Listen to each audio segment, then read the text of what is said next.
আসসালামু আলাইকুম বন্ধুরা, কেমন আছেন সবাই? আমি জান্নাত কিচেনের পক্ষ থেকে স্বাগত জানিয়ে শুরু করছি আজকের রেসিপি। আজকের রেসিপিতে থাকছে আমার গাজরের মিষ্টি। এটি কিন্তু যেমন দেখতে সুন্দর তেমন খেতেও মজা। তো চলুন চলে যাই আমরা রেসিপিটিতে। এখানে আমার লাগছে আধা কেজি গাজর, 1 গ্লাস দুধ আর 1 কাপ চিনি, আর লাগবে 1 কাপ গুঁড়া দুধ। তো তার আগে বলে রাখছি, যারা আমার চ্যানেলে নতুন বন্ধু হতে চান, নতুন বন্ধু, তারা আমার চ্যানেলটি অবশ্যই সাবস্ক্রাইব করে আমার পাশেই থাকবেন আর বেল বাটন অন করে রাখবেন, তাহলে নতুন নতুন রেসিপি আপনারা দেখতে পাবেন। আর পেজ থেকে যারা দেখছেন তারা পেজটি অবশ্যই ফলো করে রাখবেন। এভাবে আমি গাজরগুলো টুকরো টুকরো করে কেটে নিব। আমার সবগুলো গাজর কাটা হয়ে গেছে। গাজরের মিষ্টি কিন্তু অনেক সুস্বাদু হয় খেতে। এভাবে আমি একটা ব্লেন্ডারের জাগে গাজরের টুকরাগুলো দিয়ে ব্লেন্ড করে নিব। আপনারা বাসায় একবার হলেও ট্রাই করে দেখবেন এটি কেমন হয়েছে খেতে, আর কমেন্টে আমাকে লিখে জানাবেন। দেখেন আমি ব্লেন্ডারে ব্লেন্ড করে নিয়েছি। এখন আমি চলে যাব পরবর্তী স্টেপে। পরবর্তী স্টেপে থাকছে আমার লিকুইড দুধ নিয়েছি 1 গ্লাস আর 1 কাপ গুঁড়ো দুধ নিয়ে আমি ভালো করে মিশিয়ে নিব, যেন দলা না থাকে। এটা আমি ভিতরের পুরটা তৈরি করে নিচ্ছি। আমি মিষ্টির ভিতরে একটা পুর দিয়ে তারপরে গাজরের মিষ্টিটা তৈরি করব। তো পুরো ভিডিওটা স্কিপ না করে আমার সাথে দেখতেই থাকুন, তাহলে বুঝতে পারবেন যে এটি কিভাবে বানানো হয়েছে।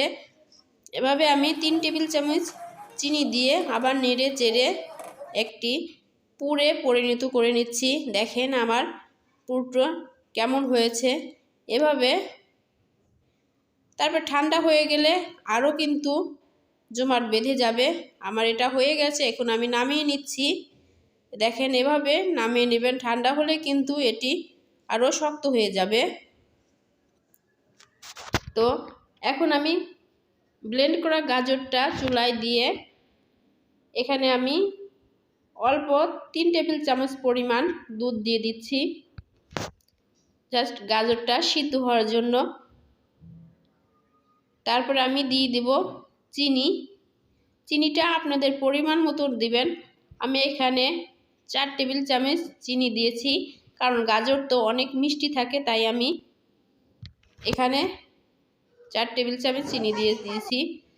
দেখেন আমার পুরটা কত শক্ত হয়ে গেছে। এখন মিষ্টির আকারে আমি একটা একটা করে মিষ্টি বানিয়ে রাখছি। এভাবে আমি সবগুলো মিষ্টি বানিয়ে নিচ্ছি। আপনারা এভাবে গোল গোল করে ছোট কিংবা বড় করে নেবেন। দেখেন আমার চুলার গাজরটা সিদ্ধ হয়ে গেছে। আমি এভাবে 10 মিনিট রান্না করেছি গাজরটা।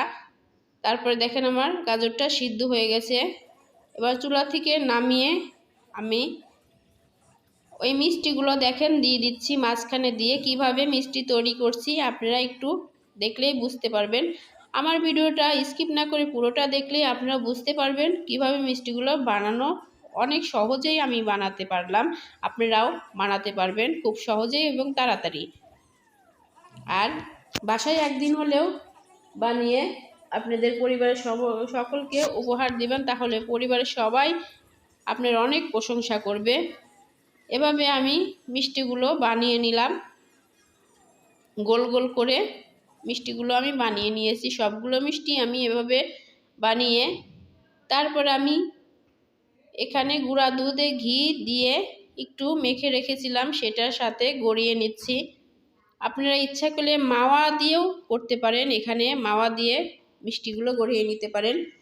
দেখেন আমার মিষ্টিগুলো কি সুন্দর দেখতে লাগছে।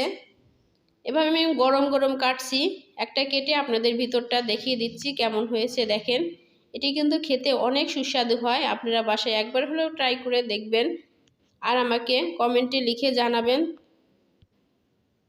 সেই পর্যন্ত আপনারা ভালো থাকবেন, সুস্থ থাকবেন।